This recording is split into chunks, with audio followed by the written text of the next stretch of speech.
Hello student, my self Rajesh Jha, physics faculty. इस video में हम डिस्कस करने जा रहे हैं नीट के अंदर जो भी क्वेश्चन आ चुके हैं पिछले 5 सालों में उस क्वेश्चंस को। आइए स्टार्ट करते हैं thermal properties of matter. Question कर है the quantities of heat required to raise the temperature of two solid copper spheres of radii R1 and R2। R1 equal to 1.5 R2 through 1 kelvin are in the ratio.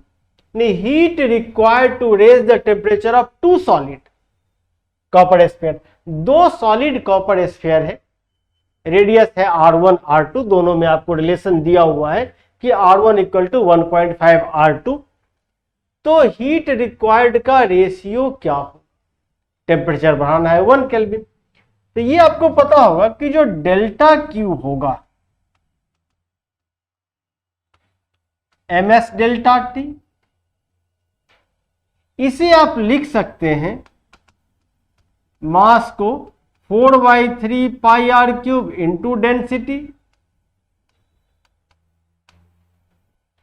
S delta T. तो अगर आप यहां से आप delta Q देखें तो are cube के directly proportional है, बाकी सारी चीजें तो सेम है दोनों के लिए। तो delta Q1 by delta Q2 होगा R1 बाय R2 का क्यूब। अब यहां से देखें तो R1 बाय R2 कितना आ जाएगा 1.5 यानी 3/2। तो ये आ जाएगा आपको 3/2 का क्यूब। तो ये 3 into 3 into 3 divided by 2 into 2 into 2, तो ये आ जाएगा 27/8।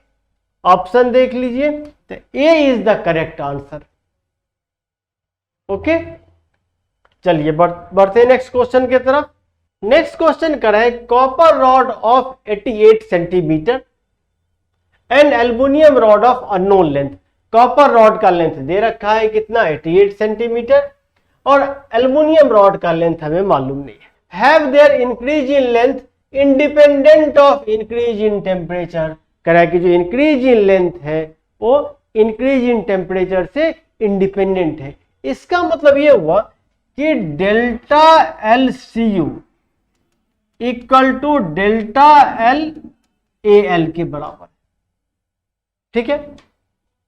The length of aluminium rod is पूछ रहा है कि एल्युमिनियम रॉड का लेंथ क्या होगा। इसे आप लिख सकते हैं length of copper alpha of copper delta T. Similarly length of aluminium alpha of aluminium delta T.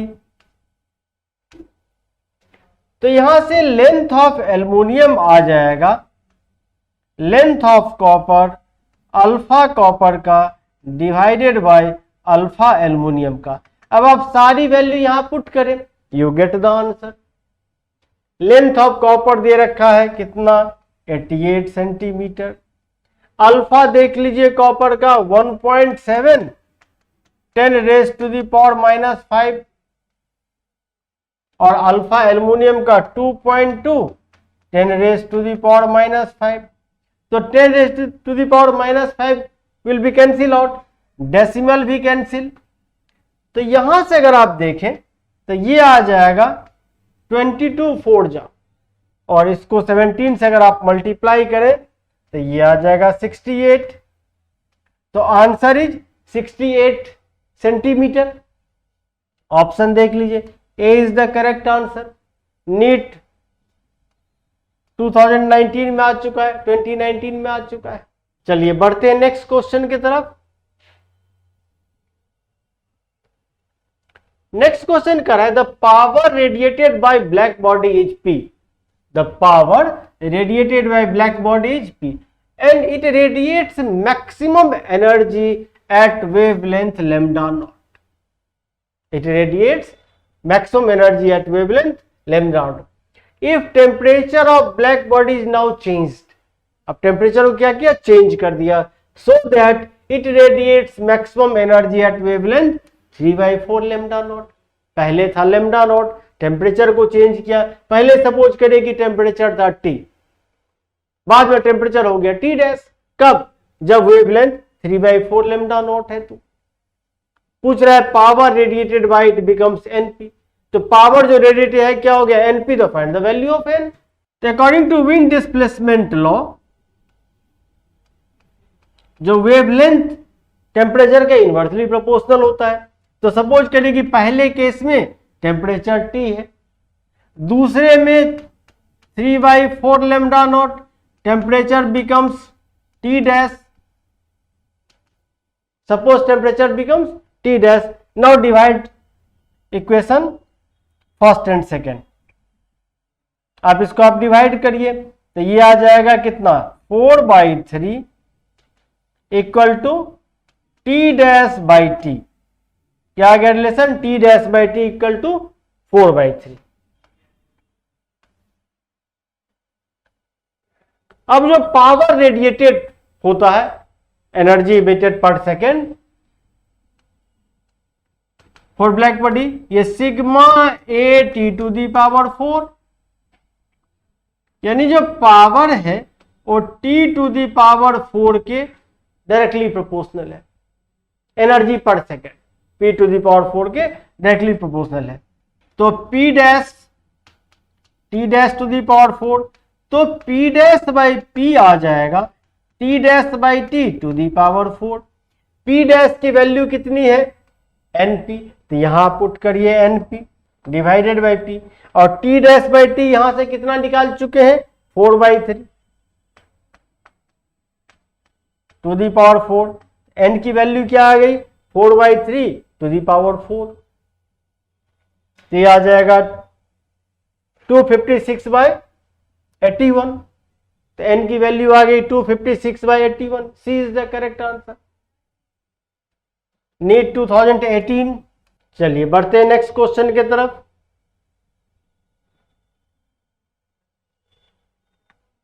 Next question करा है कि two rod A and B of different material, दो रॉड है डिफरेंट मटेरियल का बना, are welded together as shown in the figure. इस तरह से उसको वेल्ड कर दिया। Their thermal conductivities are K1 and K2। इसका थर्मल कंडक्टिविटी K1 है, इसका थर्मल कंडक्टिविटी K2 है। The thermal conductivity of the composite rod will be. जब कंबाइंड कर दिया दोनों को इस तरह से, ये पैरेलल में है, तो थर्मल कंडक्टिविटी क्या होगी? तो आपने पढ़ा होगा कि rate of conduction of heat ये होगा K A T1 minus T2 divided by यहां पे D है तो D ले लीजिए।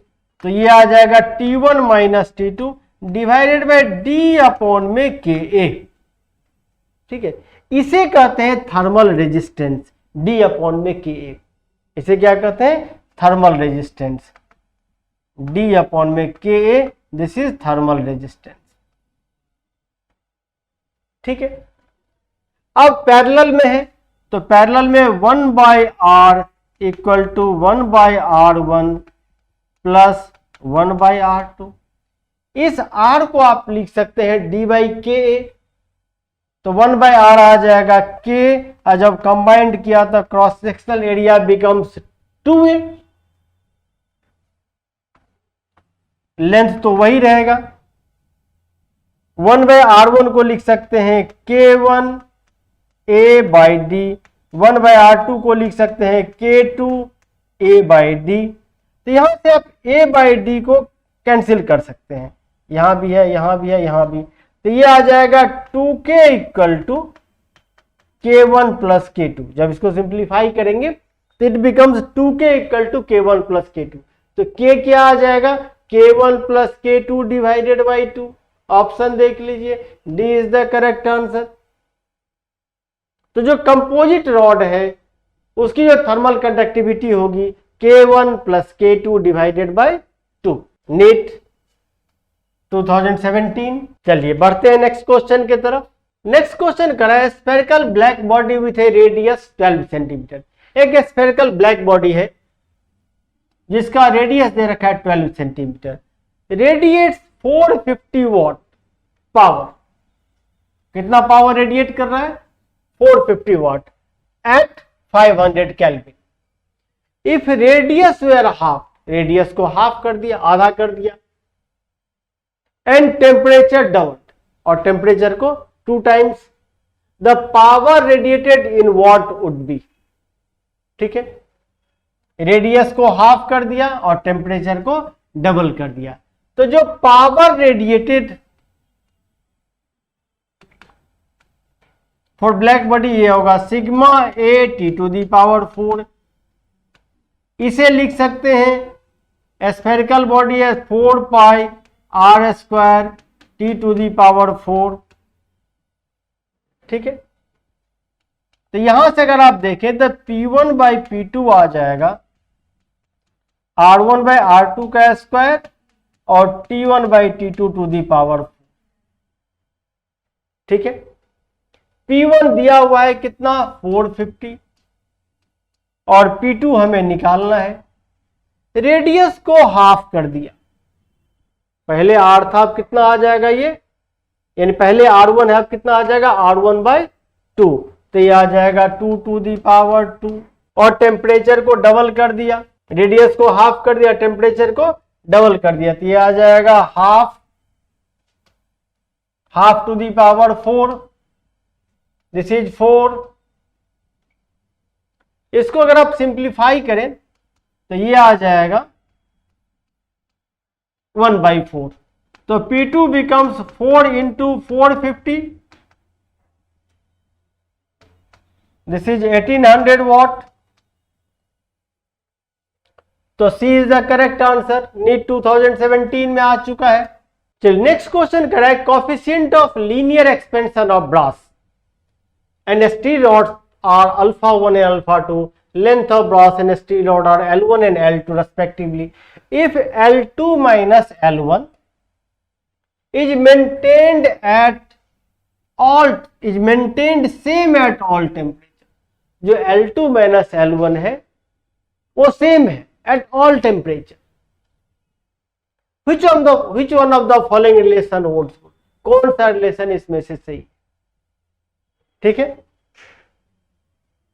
L2 minus L1 is maintained same, तो L1 डैश होगा, सपोज करें टेम्परेचर बढ़ाने के बाद L1 बिकम्स L1 डैश, तो ये आ जाएगा L1 1 plus alpha 1 delta T, और अगर आप L2 डैश निकालें तो ये आ जाएगा L2 1 plus alpha 2 delta T. ये आपने पढ़ा होगा लीनियर एक्सपेंशन में। अब माइनस करेंगे तो L2 dash minus L1 dash, ये आ जाएगा L2 minus L1 plus L2 alpha 2 minus L1 alpha 1 और delta T is common, minus कर दिया L2 dash minus L1 dash. Question क्या करा है कि L2 dash minus L1 dash is maintained same at all temperature, means ये और ये दोनों बराबर at all temperature, it will be cancel out, this equal to 0, यानी L2 alpha 2 minus L1 alpha 1 this equal to 0। क्या relation बनेगा? L1 alpha 1 equal to L2 alpha 2, this is the correct relation. L1 alpha 1 equal to L2 alpha 2, B is the correct answer.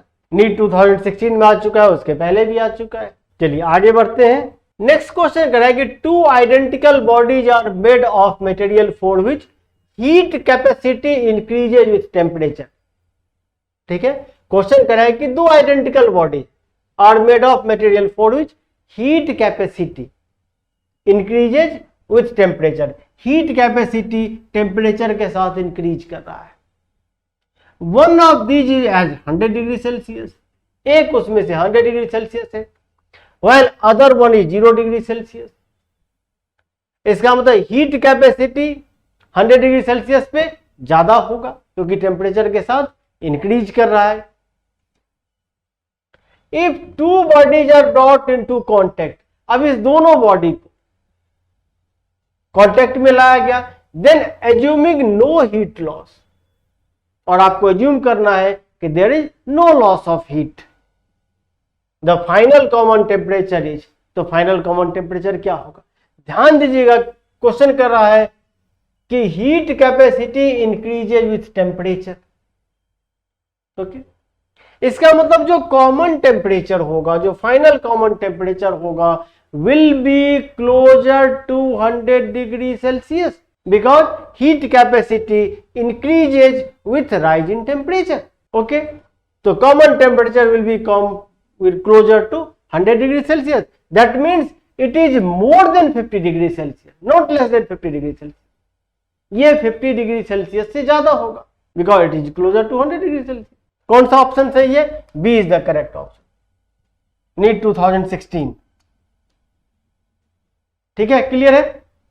चलिए बढ़ते हैं आगे. Question कर रहा है piece of ice falls from a height H. ठीक है, एक बर्फ का टुकड़ा एच हाइट से गिर रहा है. सो that it melts completely. Only 1/4 of heat produced is absorbed by the ice. Only 1/4, 1/4 of heat produced is absorbed by the ice. The heat absorbed, आप देखिए h हाइट पे ग्रेविटेशनल पोटेंशियल एनर्जी कितना होगा? mgh. The heat absorbed by ice अगर आप निकालें तो heat absorbed by ice कितना आ जाएगा? 1/4 of mgh. ये क्वेश्चन कर रहा है कि only 1/4 of heat produced is absorbed by the ice and all energy of ice gets converted into heat during its fall. ठीक, और आइस मेल्ट किया तो हीट रिक्वायर्ड टू मेल्ट ये होगा मास और लेटेंट हीट ml. इक्वेट करिए तो ml equal to आ जाएगा 1/4 of mgh. Mass will be cancel out तो h की वैल्यू क्या आ जाएगी? h की वैल्यू आ जाएगी 4L अपॉन में g. यहां से h आ जाएगी 4L अपॉन में g. अब वैल्यू पुट करिए, क्या क्या दिया हुआ है? देखिए L दिया हुआ है यहाँ पे, कितना L है? 3.4 10⁵ और g दे रखा है 10. ठीक है, तो ये आ जाएगा 4 × 34 10⁵. नहीं 10⁵ है तो यहाँ 4 बचेगा और यहाँ 3.4 है तो हमने 34 लिख दिया. तो ये आ जाएगा 136 × 10⁻³ मीटर, या आप इसे लिख सकते हैं 136 किलोमीटर. h कितनी आ जाएगी? 136 किलोमीटर, यानी A is the correct answer. चलिए नेक्स्ट क्वेश्चन करें. A black body is at a temperature of 5760 kelvin. A black body is at temperature of 5760 Kelvin. The energy of radiation emitted by the body at wavelength 250 nanometer is U1. The energy of radiation emitted कितना है? U1. किस wavelength पे? 250 nanometre. At wavelength 500 nanometer it is U2 and at wavelength 1000 nanometer it is U3. It is given है. Winds constant B equal 2.88 × 6 nanometre kelvin. Which of the following is correct करेगी? कौन सा है इसमें? अब wavelength corresponding to maximum energy आपको पता होगा, विंड्स लॉ से ये भी होता है B/T.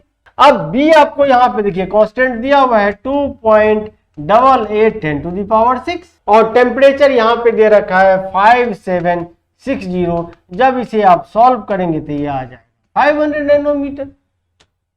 लेमडा आ गया 500 नैनोमीटर. इसके करस्पॉन्डिंग एनर्जी कितनी है? इसके करस्पॉन्डिंग आप एनर्जी देखें तो U2 है. This is the maximum energy. ठीक है, ग्राफ देख सकते हैं.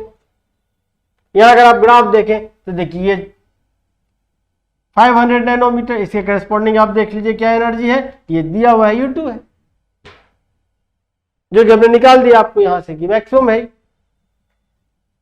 अगर इसके करस्पॉन्डिंग देखें 250 के करस्पॉन्डिंग तो U1 है, इसके करस्पॉन्डिंग देखें तो U3 है. तो यहां से अगर आप ग्राफ को देखें तो U2 is greater than U1.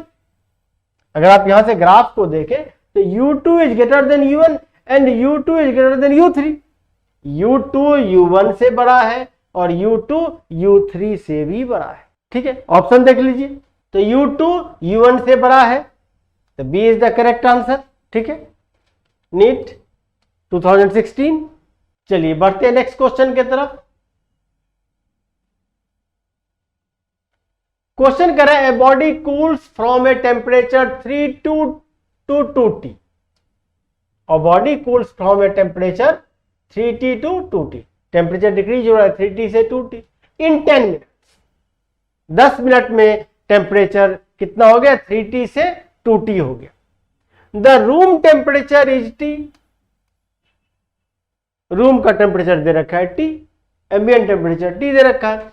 Assume that Newton's law of cooling is applicable, आपको क्या लगाना है यहां पे, न्यूटन्स लॉ ऑफ कूलिंग, कि rate of fall of temperature is directly proportional to the temperature difference between body and surrounding. ये है Newton's law of cooling, कि rate of fall of temperature is directly proportional to the temperature difference between body and surrounding. और इसे आप लिख सकते हैं यहां से इक्वल टू के, मान लीजिए कांस्टेंट, तो इसी के प्रोपोर्शनल है rate of fall of temperature. The temperature of body at the end of next 10 minute will be, तो कह रहा है कि अगले 10 मिनट में बॉडी का टेम्परेचर क्या होगा। दो केस बनेंगे, पहले केस में अगर देखें तो 3T से 2T 10 मिनट में, ठीक है। अब कह रहा है कि अगले 10 मिनट में मान लीजिए टेम्परेचर हो गया T डैश, जो कि आपको निकालना है, ठीक है। यहां पे अगर आप देखें तो डिफरेंस है तो 3T से 2T कितने टाइम में, 10 मिनट में, तो 3T minus 2T divided by 10 equal to K. यहां पे देखिए जो बॉडी का टेम्परेचर कैसे निकालेंगे, 3T plus 2T divided by 2, और सराउंडिंग का टेम्परेचर कितना है T। ये आ गया यहां पे पहला इक्वेशन। इसको आप चाहे तो सिंप्लीफाई कर लीजिए, तो ये आ जाएगा T बाई 10 इक्वल टू के, ये 5T या 2.5 लिख सकते हैं इसे, तो ये आ जाएगा यहां से 2.5T माइनस T। ये फर्स्ट इक्वेशन है। इसी तरह से अगर आप सेकंड इक्वेशन लिखें तो देखिए सेकंड इक्वेशन क्या बन जाएगा, मान लीजिए कि अगले 10 मिनट में टेम्परेचर हो गया T डैश, तो ये आ जाएगा, यही लॉ अगर आप लगाएं तो 2T minus T dash by 10 equal to आ जाएगा के 2T plus T dash by 2 minus T। ये बन गया सेकेंड इक्वेशन। अब इस फर्स्ट और सेकेंड को आप डिवाइड करें, you get T dash, divide करेंगे तो ये आ जाएगा T बाई 10, और यहां तो ये कैंसिल हो जाएगा, तो आ जाएगा T अपॉन में 2T minus T dash 2.5T minus T upon में 2T plus T dash divided by 2 minus. इसको अगर आप सॉल्व करें तो T डैश आ जाएगा यहां से 3 बाई 2 इंटू T। इसको अगर आप सॉल्व करें, पहले तो दो केस है तो दोनों केस में आप ये लगाएं न्यूटन्स लॉ ऑफ कूलिंग, और डिवाइड करें, डिवाइड करने के बाद आप क्रॉस मल्टीप्लीकेशन करें, सिंप्लीफाई करें, you get T dash in temperature after 10 minute, T dash equal to 3 by 2 into T। कौन सा ऑप्शन सही है, बी ऑप्शन सही है। क्लियर है। तो इस तरह से मैं उम्मीद करता हूं कि जो भी क्वेश्चन हमने यहां डिस्कस किए हैं थर्मल प्रॉपर्टीज ऑफ मैटर से, वो आपको बिल्कुल अच्छी तरह से समझ में आ गया। अगले वीडियो में हम डिस्कस करेंगे दूसरे चैप्टर